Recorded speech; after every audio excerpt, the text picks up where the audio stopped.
하는 거죠. 그 문학 얘기도 좀 해주세요. 애들이 문학도 어려워하는 친구들도 있고, 지금 이제 비문학은 이제 워낙 난도가 높고, 그걸 정복하는 방법이 뭐 EBS 연계해서 이렇게 매일 훈련하는 걸로. 근데 문학 같은 경우는 그러니까 쉽나요? 문학은 좀 단기간에 그래도 되죠. 비문학에 비해서는. 아, 그래요? 네, 저는 비문학은 잘 풀리는데 문학이 너무 어려워 이러면은 국어 선생님들이 그래도 넌 희망이 있다. 근데 그 반대는 좀 더 힘들어요. 비문학이 힘들면. 비문학이 힘들면 자연계열 애들이 잘한다고.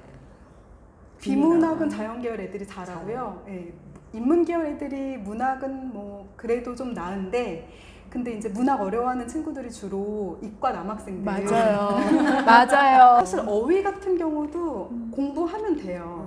근데 제일 어려운 거는 애들이 제일 이과 남학생들이 힘들어하는 거는, 저는 아무리 봐도 답이 A 같은데 왜 선생님이 B라고 우기면 B가 답이 되는지 저는 그게 화가 나요 라고까지 말을 해요. 문학에서요? 문학에서. 이거는 그냥 선생님 출제자 마음 아닌가요? 관점이 다, 해석의 관점이 다른데 이렇게 말을 하는 애가 있고, 최근에 이제 상담을, 컨설팅을 해줬는데 이과 남학생이 막 정말 화가 난 상태로 오는 거예요. 그래가지고 저는 왜 A가 답인지 진짜 모르겠어요. 수학 같은 경우는 공식이 있다. 맞아요. 공식을 적용하면 다른 문제가 다 풀리니까 공부할 맛이 난대요. 근데 국어는 아무리 공부를 해도 선생님이 우기면 그게 답이라서 화나서 못하겠다. 저희 아이 문학이 되게 어렵대요. 네. 자기는 이렇게 느껴지는데 왜 그렇게 문과잖아. 문과인데 문학이 맞아요. 어려워했어요. 그러니까 내가 느끼는 관점하고 작가의 그 출제자의 관점하고 관점. 너무 다르다고. 네. 내가 맞추려고 해도 나는 이렇게 느껴지지 않으니까 맞아요. 답이 B인데도 그게 납득이 안 되는 거예요. 그러니까 다음에 또 틀리지. 그러니까 항상 자기의 의견을 넣지 말고 출제자의 의도를 파악을 해야 되는데 애들이, 특히 남자애들 그게 안 돼요. 그래가지고 제가 너가 오답의 근거를 다 따져서 찾아봤어 그랬더니 그건 화나서 아니야. 안 했대요. 그냥 화나서, 마음이 요거기 때문에. 그래가지고 제가 그 친구한테 아니야, 문학도 공식이라는 게 있어. 너 개념 공부했어 안 했어 했더니 안 했대요. 중학교 때 개념을 확실하게 하고 왔으면 그거 적용이 됐을걸 하면서 제가 또 추천을 하나 해줬죠.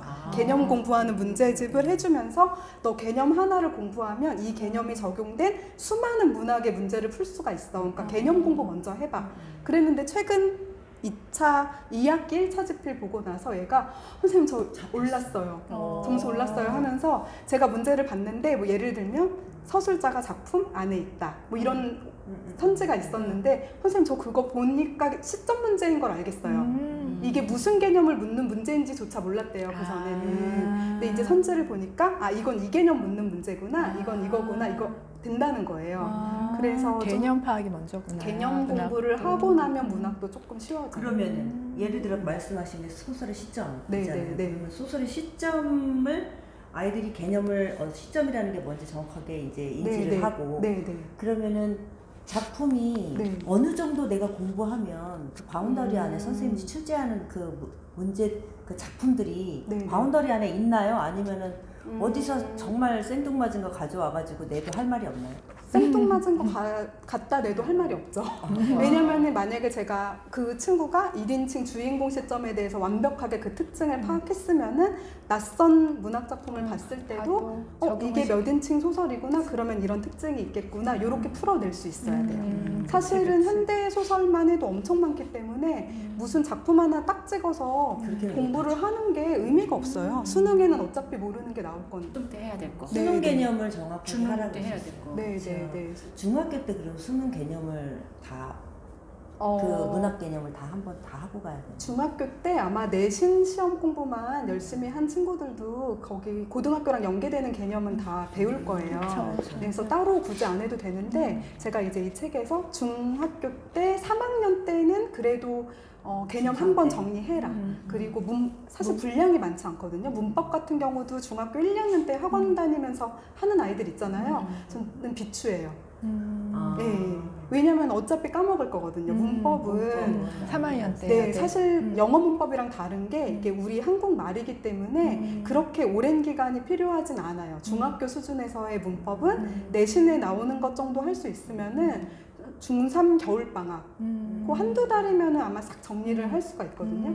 그래서 중3 때 문법은 한번 정리하는 게 중요한 게 고1 때 중세 문법까지 나오거든요. 그러니까 그 개념을 모르면은 중3 어렵죠. 때 고등 문법 한번 정리해. 아니요, 아니, 중학교 때 중학교 배운 문법 한번 중등 문법만 그럼 고전도 좀 얘기. 아, 고전이요? 고전이 사실은 단기간에 정복하기 제일 쉬운 파트거든요. 네, 왜냐하면 분량이 정해져 있으니까.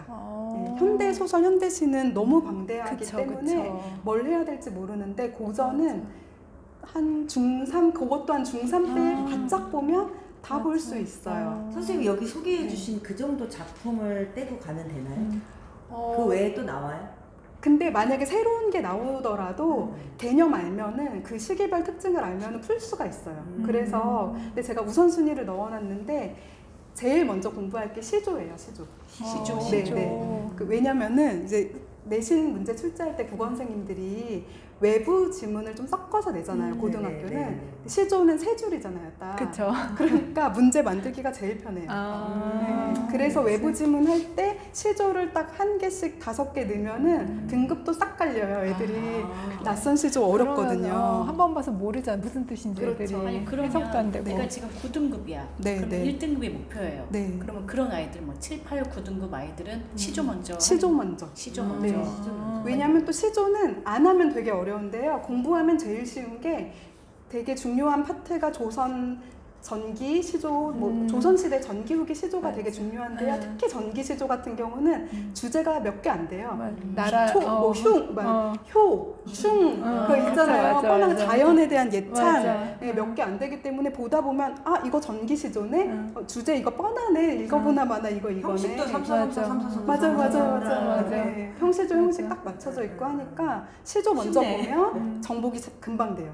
그 다음에 이제 고전에서 그 남은 거 정복해야겠죠? 이제 뭐 가사라든지 또 가사. 중요한 고전 작품들. 어쨌거나 현대와 고전을 나눴을 때 고전 먼저. 고전에서 시가 먼저 보고 운문 보고 그 다음에 문법 문법 보고 개념. 국어 전체적으로 다 개념이 있어요. 언어와 매체나 화법과 작문도 묻는 개념들이 있으니까 개념 한번 싹 보고 그리고 현대시, 마지막이 현대소설.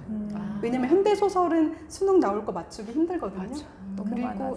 교과서에도 다 각각의 작품들이 실려 있기 때문에 내신 공부하면서 현대소설을 보는 게 맞고요. 화작하고 업무 얘기도 좀 해주세요. 그러니까 아. 지금 좀 바뀌었기는 했지만 네, 지금 중3 애들까지는 네, 이제 선택을 해야 기존대로 되니까. 그 선택 과목으로 해야 되니까 네, 화작하고 선택해야죠. 업무 얘기도 해주셨거든요 여기. 그러니까 애들이 고민을 진짜 많이 하는 게 제가 화작 선택할까요? 업무 선택할까요? 맞아요. 근데 사실 화작은 좀 쉬워요. 네, 좀 합법과 작문이라고 그냥 뭐 그렇게 막 공부를 많이 안 했어도 그냥 읽고 풀 수 있는 문제인데 엄매는 그 엄매가 언어와 매체의 줄임말이거든요. 언어가 문법이에요. 그래서 문법은 공부를 열심히 해야 점수가 나와요. 그러니까 잘하는 친구는 문법을 선택하는데 공부하기 싫은 친구는 안 해요.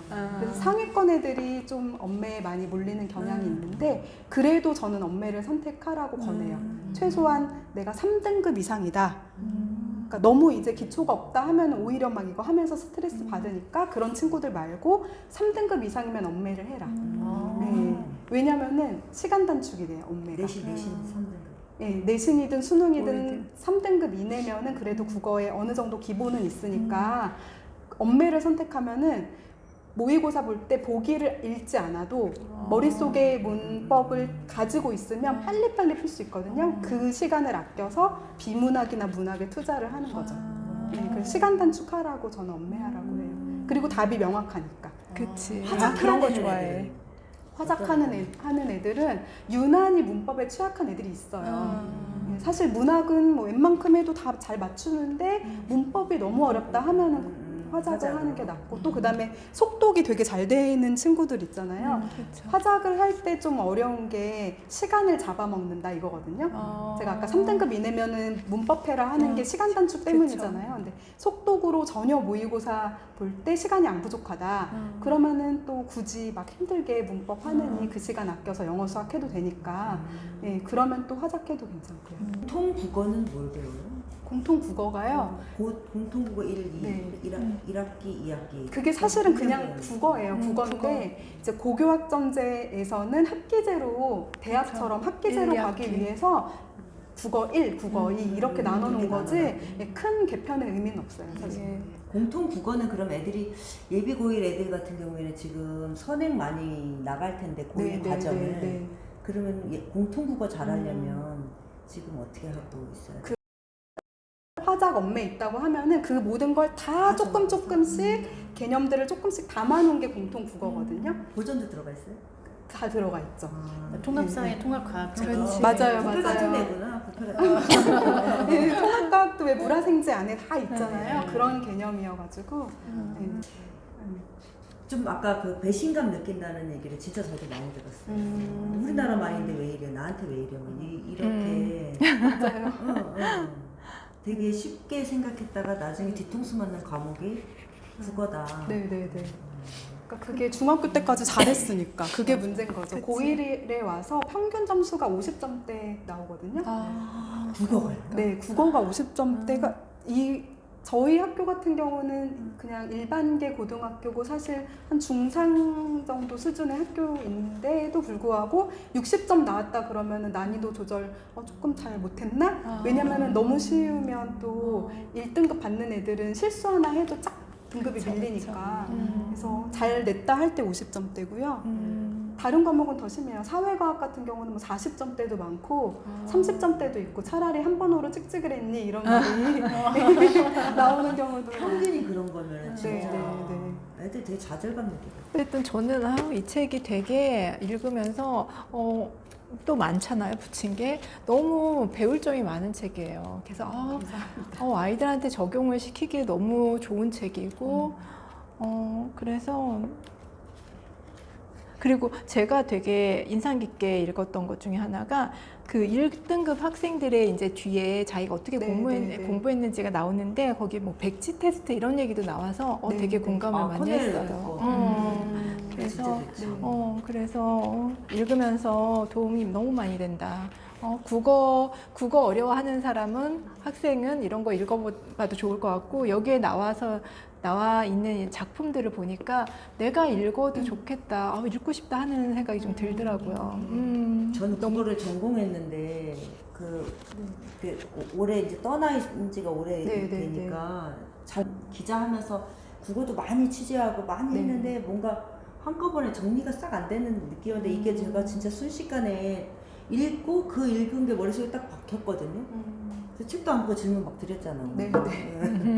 근데 이 정도로 정리를 너무 깔끔하게 해 주셔가지고 뭘 해야 될지 학부모님들이 우리 아이 뭘 구체적으로 시기별로 국어 열심히 해. 그리고 국어 학원을 다 무조건 이제 예비고일 겁나니까 막 보내야 되는데 학원도 잘 활용하시는 방법. 그러니까 이거는 뭐 학원에 다니고 말고의 문제는 아닌 것 같고요. 스스로 할 수 있는 친구라면은 사실 요즘에 EBS나 뭐 그런 온라인으로도 얼마든지 계획 세워서 할 수 있잖아요. 근데 이제 그게 잘 안 되죠, 사실. 네, 저희 아이만 하더라도 그냥 제가 계획 다 짜주고 해도 엄마가 하라 그러면 안 하잖아요. 그러니까 그런 면에서 집에서 노느니 학원에라도 가서 진도라도 좀 꾸준히 나가자 그런 측면에서는 도움이 되긴 하는데 사실은 학원 왔다 갔다 하고 학원에서 다루어줄 수 있는 작품이 학원 거의 국어학원 주 1회 정도 가잖아요. 네, 그러니까 많지 않거든요. 그래서 학원에 다닌다고 하더라도 스스로 계획 세워서 할 수는 있어야 돼요. 그것만 믿고 있으면 안 된다는. 우리말이 제일 어렵다, 국어가 제일 어렵다 이렇게 얘기하는데 어떤 뭐 1등급이든 어떤 목표를 정한 산이 있으면 좀 저도 느끼기에 안개 것처럼 뭔가 이렇게 모호했었던 것 같아요. 책을 읽으면서 안개가 하나씩 챕터 하나 할 때마다 초등 때 그랬더니 또 올라갔더니 중등 때 로드맵이 자세돼 있고 그러니까 또 안개가 붙이고 정상까지 제가 이렇게 산을 올라가는 느낌의 책이었어요. 그래서 제가 도움이 많이 된 것 같아요. 좀 많이 들었던 질문 중에 이제 애가 고등학교 올라가는데 그러면은 단편 소설집 수능에 많이 빈출되는 예를 들면 염삼섭의 3대라든지 이런 거 이제 좀 읽혀야 되지 않나요? 라고 질문을 많이 하시더라고요. 근데 이제 저는 그런 거를 읽히려고 하는 순간부터 애랑 마찰이 있고 제가 읽어도 재미없어요. 읽기라는 네, 그래서 그런 거 읽히지 마시고 저는 이 초등 시기 때부터 가장 중요한 건 아이의 흥미다. Y책이건 뭐건 맞아, 맞아. 좀 애가 좋아하는 걸 읽혀라. 그러니까 청소년 시기에도요. 굳이 그런 책보다 책다세라고 하는 사이트를 가면은 아이들 진로별로 쭉 정리를 해놓은 것도 있고요. 그 다음에 아이 독서 수준에 맞게 정리해놓은 것도 있는데 그게 좋은 게 실제 현직 교사들이 아이들 읽혀보고 검증된 책만 목록에 넣었거든요. 재미없으면 애들이 안 읽으니까. 그래서 그런 사이트 많이 활용하셔서 아이들한테 그런 걸 권장해주면서 예, 좋아하는 책을 읽히면 중고등학교 때도 그게 답이라고 생각해요. 맞아요. 사실 여기 나오는 그 입시에 나오는 작품들은요 줄거리 가지고 공부해도 된다고 줄거리. 생각합니다. 예, 저도 그렇게 공부했고요. 네. 너무 많으니까 책이 읽어야 할 게. 네. 아, 네. 딱 요것만 읽으면 국어는 딱 잡힐 것 같아요. 국어 1등급 고득점의 비밀 책 리뷰를 마치겠습니다. 그리고 저희 또 이제 행사가 있죠, 이벤트가 있죠. 이벤트는 이제 글을 보고 이제 또 신청해 주시면 될 것 같아요. 더보기란에 상세하게. 선생님 혹시 이제 저희가 댓글을 보고 네, 이렇게 네, 네. 책을 선정하는데 어떤 댓글을 쓰면 좀 유리할지 책 선정이 될지 진솔한 고민. 오늘 정말 즐거운 시간, 아주 유익한 시간이었습니다. 선생님 나와주셔서 너무 감사드립니다. 네, 저도 감사합니다. 네, 감사합니다. 저희 다음에 또 뵙겠습니다. 네.